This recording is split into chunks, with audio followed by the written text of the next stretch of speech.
예루살렘이 바벨론에 의하여 포위되었을 때에 유다 왕 시드기야는 선지자 예레미야에게 특별히 기도 부탁을 합니다. 이 특별한 기도 부탁은 아마 그의 할아버지 히스기야 그때 일어났던 기적을 기대하면서 기도 부탁을 한 것 같습니다. 히스기야 왕 때에 예루살렘은 아수르에 의하여 포위되어졌었습니다. 그때 히스기야 왕은 선지자 이사야에게 특별히 기도 부탁을 하는 겁니다.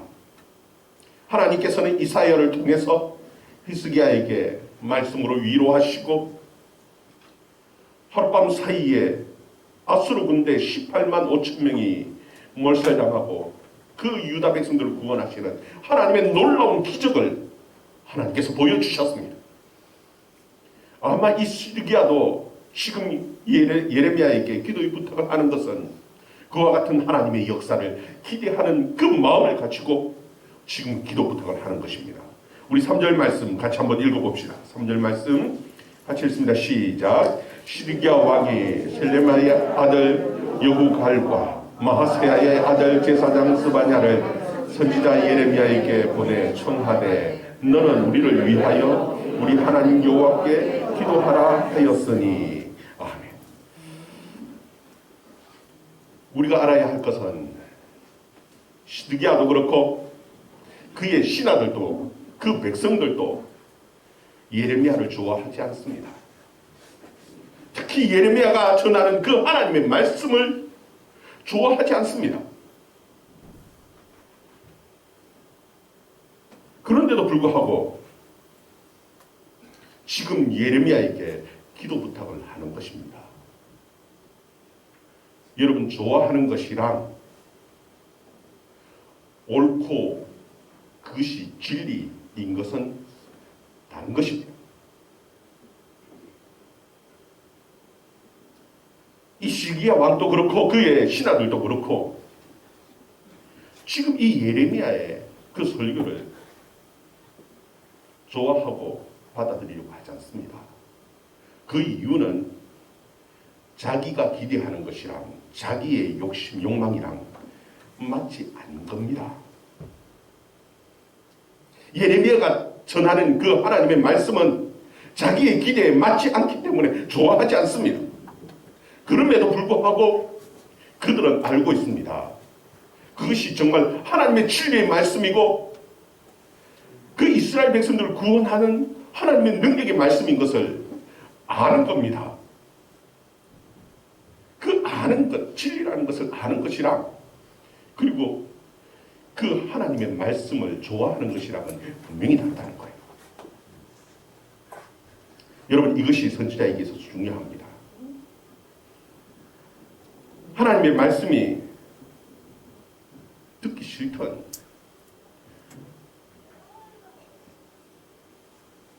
혹은 좋아하든 상관없이 결국은 그들이 위기 상황이 오면 옳은 하나님의 선지자에게 그 모든 자존심을 내려놓고 기도를 요청할 수밖에 없다는 것입니다.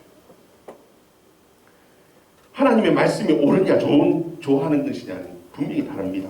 그러나 결국은 그들이 하나님의 선지자, 그들이 정말 옳다라고 믿는 그 진리를 전하는 그 선지자에게 위기의 상황이 오면은 그 모든 자존심을 내려놓고 기도 부탁을 하는 거예요. 여러분, 이것이 하나님의 말씀이 그들에게 들려질 때 이것이 얼마나 큰 축복입니까?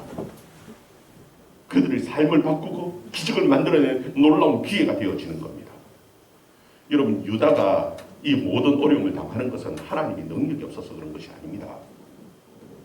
하나님과 유다 백성들 사이에 죄가 가로막고 있기에 하나님의 능력, 하나님의 축복이 그들에게 임하지 못하는 겁니다. 그들이 정말 하나님 앞에 회개하고 그 죄의 문제를 해결할 때에 하나님의 축복은 임하고 정말 그들 가운데 하나님의 기적의 능력은 나타나게 되어지는 것이고, 그런데 문제는 지금 이 백성들이 하나님의 말씀을 좋아하고 받아들이고 믿고 정말 회개할 수 있는 그 마음의 준비가 되어져 있는 거죠. 우리 2절 말씀 같이 한번 읽어봅시다. 2절 말씀. 2절 말씀 같이 읽습니다. 시작. 그와 그의 신하와 그의 땅 백성이 여호와께서 선지자 예레미야에게 하신 말씀을 듣지 아니하니라. 아멘. 여러분 지금 이 하나님의 말씀을 순종할 생각이 없습니다. 기도 부탁을 함에도 불구하고 그들이 하나님의 말씀을 들을 그 마음이 없는 겁니다. 여러분 이와 같은 것은 미신입니다. 여러분 우리가 기도하는 것이 너무너무 중요하죠. 특히나 어려움이 왔을 때 그 위기 가운데 하나님 앞에 기도하는 것 이건 너무나 중요합니다. 그러나 그것과 함께 또 중요한 것이 있는데 그것이 무엇이냐면 하나님의 말씀을 붙들고 기도하는 것이 그것이 너무나 중요한 것입니다. 왜냐하면 하나님의 말씀을 붙들지 않고 하나님의 말씀을 믿지 않고 하나님의 말씀을 의지하지 않고 하는 그 모든 기도는 미신과 같은 거예요. 하나님의 역사로 받아들이고 믿고 그것을 믿음으로 더 큰, 더 나은 믿음으로 이끌고 가지를 못한다는 것이 이게 문제예요. 여러분 4절 말씀 4절 5절 말씀 또 한번 읽어봅시다. 4절 5절 말씀 같이 읽습니다. 시작. 그때 예레미야가 갇히지 아니하였으므로 백성 가운데 출입하는 중이 바로의 군대가 애굽에서 나오며 예루살렘을 에워쌌던 갈대아인이 그 소문을 듣고 예루살렘에서 떠났더라. 아멘. 여기 그때라는 것은 바로 시드기야 왕이 사람을 보내서 예레미야에게 기도 요청을 하는 겁니다. 그리고 이 예레미야는 하나님 앞에 그 백성들을 위해서 기도한 그때입니다. 그때에 지금 놀라운 하나님의 역사가 나타났습니다. 그것이 무엇이냐면은 애굽의 그 바로의 군대들이 애굽을 나온 거예요. 그러니까 이 예루살렘을 포위하고 있던 이 갈대아 이 군대들이 이 바빌론의 군대들이 두려운 거지. 여기 잘못하고 있다가는 공격을 받겠다라는 생각에 그 군대를 물린 겁니다. 여러분 이것이 하나님의 역사이고 기도의 응답입니다. 분명히 하나님의 기도의 응답인데도 불구하고 지금 이 시드기야와 그의 백성들은 이걸 하나님의 기도의 응답으로 받지를 못하는 겁니다. 이게 문제예요. 기도 부탁을 했는데 기도 부탁을 했고 그 기도의 응답으로 하나님께서 그 갈대아 군대를 물리셨는데 그 기도 응답의 역사가 나타났는데도 불구하고 그들이 하나님의 말씀을 믿지를 못하기 때문에 하나님의 말씀에 관심이 없고 하나님의 말씀에 순종할 마음이 없기 때문에 기도의 응답이 왔는데도 불구하고 그것을 기도 응답으로 받아들이지 못하는 겁니다. 하나님 앞에 감사하고 더 큰, 더 나은 믿음으로 나아가면은 더 큰 하나님의 축복이 일어나고 부흥이 일어나고 회복의 역사들이 일어나는데도 불구하고 그들이 그 하나님의 역사를 믿음으로 만들어내지를 못하는 거예요. 여러분 이것을 가르쳐서 하나님은 뭐라고 말씀하시냐면은 그들이 스스로 썩인다. 그들이 스스로 썩인다. 그렇게 말씀합니다. 왜요? 하나님의 말씀이 이 세상은 하나님의 말씀, 진리의 말씀대로 이루어진다는 걸 알아요. 그럼에도 불구하고 그들이 바라는 것은 그들이 기대하는 것은 그게 아닙니다. 자신의 기대, 자신의 욕망에 자신이 원하는 대로 이루어지기를 바라는 것이에요. 그래서 자신들의 마음을 속이는 겁니다. 눈에 보이지 않는 하나님을 믿기보다는 눈에 보이는 애굽의 군대를 믿는 것입니다. 우리 9절 10절 말씀부터 한번 읽어봅시다. 9절 10절 말씀 같이 읽습니다. 시작. 여호와께서 이와 같이 말씀하시니라. 너희는 스스로 속여 말하기를 갈대아인이 반드시 우리를 떠나리라 하지 말라. 그들이 떠나지 아니하리라. 가령 너희를 치는 갈대아인의 온 군대 쳐서 그 중에 부상자만 남긴다 할지라도 그들이 각기 장막에서 일어나 이 성을 불사르리라. 아멘. 여러분 그들이 볼 때에 지금 바벨론의 군대가 다 물러갔습니다. 기도 부탁을 했고 기도의 응답인데도 불구하고 하나님의 기도의 응답이라기보다는 우리가 이때까지 많은 돈을 써서 애굽에 조공을 바쳤는데 이제 드디어 그들이 우리를 구원하기 위해서 이제 움직여주는구나. 애굽의 군대가 반드시 우리를 도와주고 그리고 결국은 이 바벨론의 군대들이 다 철수하고 우리가 이제부터는 구원을 얻을 것이라는 그 기대감을 가지고 있는 겁니다. 하나님의 역사라고 생각하지 않습니다. 기도를 부탁해놓고 기도의 응답이라고 생각하지 않습니다. 이것을 하나님께서 뭐라고 말하냐면 너희 스스로 썩인다. 스스로 썩인다. 왜? 자기가 믿고 싶은 것을 믿는 겁니다. 진리를 믿는 것이 아니라 진리가 무엇인 줄 알면서도 진리를 믿는 것이 아니라 자기가 기대하고 자기가 믿고 싶은 그것을 믿는 것이 이게 우리가 우리 스스로 우리의 마음을 쏘는 겁니다. 여러분 이 세상은 하나님의 말씀대로 되어집니다. 이게 진리입니다. 그런데도 불구하고 우리는 그 하나님의 말씀보다는 내가 믿고 싶은 것, 내게 이익이 되어지는 것, 내 욕망이 원하는 것, 그것을 믿고 싶은 겁니다. 그래서 그걸 자꾸 믿으려고 하는 겁니다. 이런 어리석은 스스로 속이는 일이 우리 속에 있지는 않습니까? 여러분 기도하는 것이 너무너무 중요합니다. 그러나 그 기도는 반드시 하나님의 말씀을 붙들고 기도해야 합니다. 그래야지 하나님의 응답이 정말 하나님의 응답으로 우리에게 다가오는 거예요. 그것이 우리에게 유익한 믿음으로 진정한 금 같은 정금 같은 그 고난 가운데 기도해서 이겨낸 그것이 진정한 고난 가운데 이루어지는 정금 같은 믿음이 되어지는 거예요. 고난도 중요하고 기도도 중요하지만 그 고난과 기도와 함께 하나님의 말씀의 역사가 같이 중요한 겁니다. 말씀을 붙들고 기도할 수 있는 저와 여러분 되기를 주의 이름으로 축원합니다. 이 어렵고 힘든 이 시기 가운데 더 말씀을 붙들고 말씀 안에서 기도하며 이 모든 어려움들을 이겨낼 수 있기를 바랍니다. 여러분 보면은 참 하나님께서는 이 유다 백성들을 들으려고 하지도 않는 이 유다 백성들을 그래도 사랑하시고 사랑하시며 끝까지 참고 기다리시는 주님의 모습을 봅니다.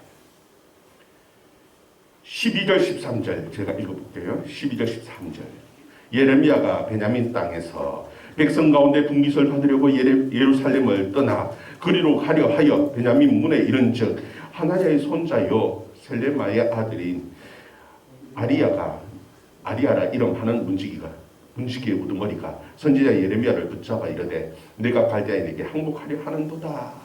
지금 이 예레미야는 예루살렘을 떠납니다. 떠나려고요.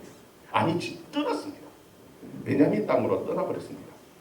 물론 거기에 그 이유를 백성들 가운데 분깃을 받으려고 지금 예루살렘에는 식량이 다 떨어졌습니다.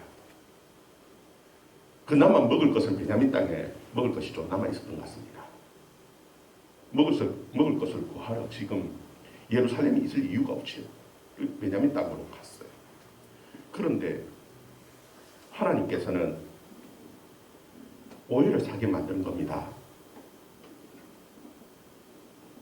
생뚱맞게 갑자기 문지기 우두머리인 아리아가 예레미야에게 야, 너 지금 이 바빌론 사람들에게 항복하려고 가려고 하는 거지?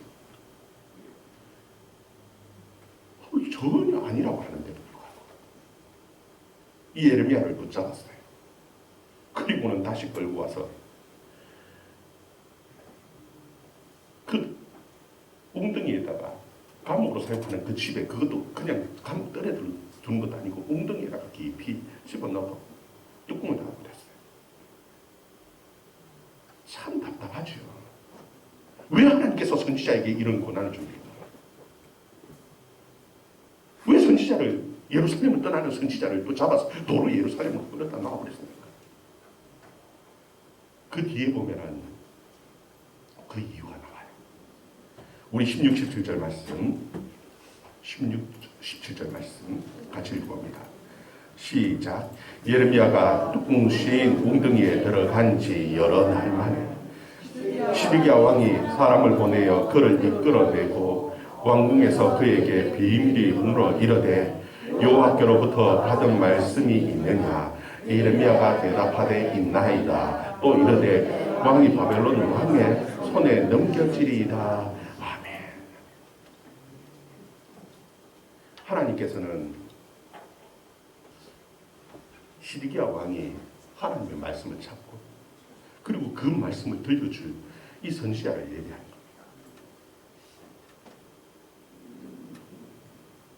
하나님께서는 여전히 이 유다 백성들이 하나님의 말씀을 듣고 회개하고 돌아오기를 기다리고 계신 거예요. 예레미야가 떠나버리면, 예루살렘을 떠나버리면 더 이상 하나님의 말씀을 들을 것이 없습니다. 진짜 하나님의 말씀은 이 예레미야를 통해서 들려진다는 것을 알아요. 그 뒤에 보면은 예레미야가 시드기야에게 말하죠. 이때까지 그들이 따르고 믿고 했던 그 선지자는 다 어디 갔냐. 전쟁이 일어나고 포위가 되어지고 하니까 그들이 안전하다고 근심하지 말라고 그렇게 외쳤던 그 선지자들이 입을 닫아버리고 어디 갔지? 다 숨어버렸습니다. 끝까지 말씀을 전할 수 있는 선지자는 유일하게 지금 예레미야 하나 사람밖에 없습니다. 그런데도 불구하고 예루살렘을 떠나는 그 예레미야를 하나님께서 그를 붙들어서 감옥 속에 던져넣는 한이 있어도 다시 한번 하나님의 말씀을 들을 수 있는 기회를 주는 거예요. 시드기야가 그 마음이 괴롭죠. 지금 어떻게 해야 될지, 나라의 앞길을 어떻게 결정해야 될지 그 고민 가운데에 하나님의 말씀을 들을 수 있는 유일한 곳 예레미야를 다시 불러드리는 거예요. 그리고는 묻습니다. 여호와의 말씀을 받은 것이 있느냐? 있다. 하나님의 말씀을 얘기한 거예요. 물론 듣기 싫은 말씀이죠. 그렇지만 이 말씀을 듣고 그들이 회개하고 다시 돌아오는 그 왕부터 정말 하나님 앞에 엎드려서 회개한다면 분명히 하나님께서는 기회를 다시 주실 거예요. 계속해서 기다리고 계시는 하나님의 모습이 성경에서 드러나고 있는 겁니다. 여러분, 만약에 하나님께서 그 백성들을 버리고 시드기야 왕을 버리셨다면 말할 이유도 없지요. 사울이 마지막 망할 때의 모습을 봅니까? 마지막 전쟁을 앞두고 사울이 하나님의 말씀을 듣고 싶습니다. 아무리 하나님의 말씀을 들으려고 찾아다녀도 말씀을 전해줄 사람이 없습니다. 선지자도 없고 제사장도 없습니다. 그 마음이 얼마나 답답한지.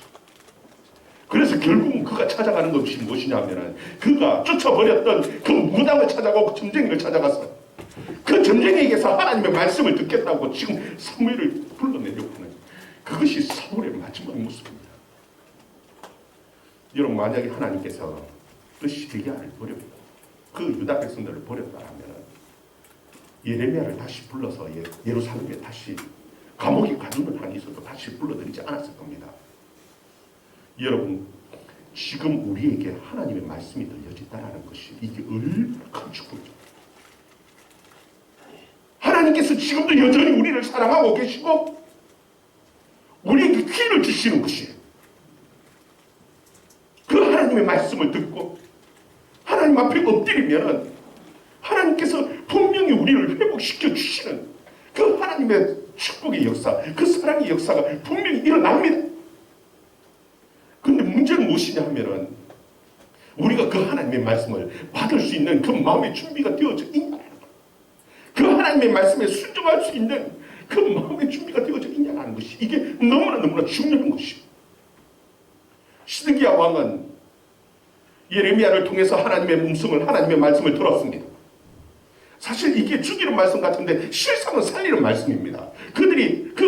그 유다 백성들이 그리고 시드기야가 하나님 앞에 회개하고 엎드리면 사는 거예요. 이 경고의 말씀인데도 불구하고 하나님의 말씀을 받아들이지를 못하는 겁니다. 엎드리면 되는데 자존심 때문에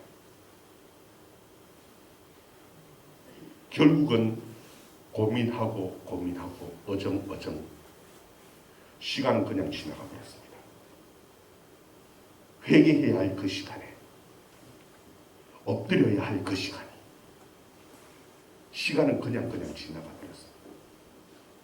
그 기회는 하나님께서 분명히 기회를 주셨는데 그 기회는 지나가 버렸어요. 나가가 버렸어요. 결국은 유다의 가장 비참한 마지막 왕으로서 망하게 되어진 것이 이 시대의 왕입니다. 여러분 오늘날도 마찬가지입니다. 우리에게 하나님의 말씀, 하나님의 음성이 들려집니까? 하나님께서 우리를 사랑하시고 여전히 지금도 우리에게 기회를 주고 계신 거예요. 그리고 이 위기를 통해서 하나님께서는 오히려 말씀을 붙들고 기도의 자리에 나오기를 원하시고 계시는 거예요. 우리가 정말 말씀을 붙들고 기도의 자리에 나오면 하나님께서 지금도 여전히 우리 가운데 역사하시는 그 하나님의 역사를 보면서 감사하며 우리가 추적적으로 하나님의 은혜를 구할 때에 우리 안에 하나님의 축복이 반드시 임합니다. 시간은 지금도 여전히 흘러갑니다. 우리가 결단하지 못하고 여전히 하나님 앞에 은혜로 은혜의 자리로 나가지 못하면 이 기회는 날아가 버릴 겁니다. 위기 가운데에 막연하게 미신적으로 누가 나를 위해서 기도하면 뭐 일이 일어나겠죠. 여러분 그것으로 떠나면 안 됩니다. 물론 기도 부탁을 해야죠. 히스기야도 그 마음으로 기도 부탁을 했죠. 그러나 중요한 것은 기도 부탁만이 중요한 것이 아니라 내가 그 하나님의 역사를 믿을 수 있는 믿음, 내가 그 하나님의 말씀을 믿을 수 있는 믿음이 있냐, 내가 마음으로 하나님의 말씀을 순종할 마음의 준비가 되어져 있느냐, 이것이 결국은 우리의 축복을 사용하는 것입니다. 주의 말씀 붙들 수 있기를 바랍니다. 말씀 붙들고 기도할 수 있는 주의 백성들이 되어줄 수 있기를 바랍니다. 지금이 바로 기도의 시간이, 기도해야 할 시간이고 하나님의 역사를 만들어야 할 시간입니다. 이것이 지나가면은 그마저 기회마저도 잃어버립니다. 하나님의 말씀이 들려지는 이때에 하나님 앞에 엎드려줄 수 있는 저와 여러분 되기를 주의 이름으로 축원합니다. 우리 같이 함께 기도합니다.